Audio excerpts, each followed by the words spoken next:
The European Union has been warned another country could follow in the UK's footsteps as Poland and Brussels clash over budget funding. A huge recovery fund had been held up in the EU as Hungary and Poland vetoed the package in a row over a rule of law mechanism. The other member states agreed that funding would not be handed out to countries who do not respect the rule of law, independence of the judiciary and freedom of expression. Given that the Hungarian and Polish leaders have both been criticized for undemocratic governance, the clause in the recovery funding led to deadlock.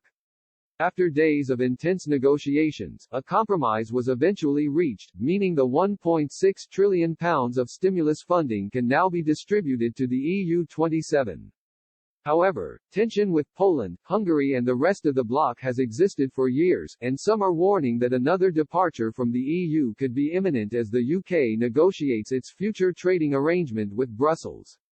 Polish conservative magazine, Du Ricci, ran a provocative front page to signal its discontent with the EU.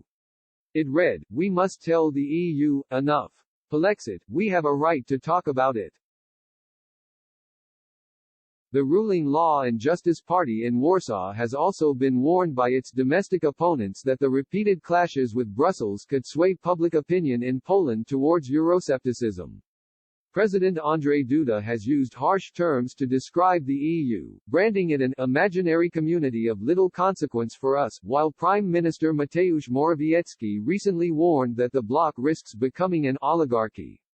Małgorzata Kidawa-Błońska, from the main opposition party, Civic Coalition, warned recently that this rhetoric is signaling that what happened in the UK is starting to happen here.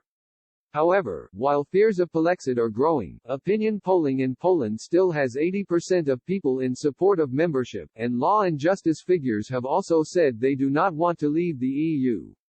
Poland's foreign minister, Zbigniew Rau, said recently that Polexit is a complete absurdity. No political force that counts on the Polish scene has ever formulated such a demand, and the ruling coalition would be the last ones who would try to think or conduct a discourse in these terms. Alex Serbiak, professor of politics at the UK's University of Sussex, told the Financial Times that Poland is less likely to leave than some make out, as opinion polling in the country regarding the EU is much more favourable than it was in the UK before 2016.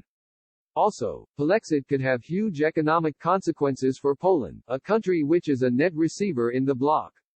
Polish businesses exported almost 80% of their products to the EU and imports from the EU made up 58% of their overall total.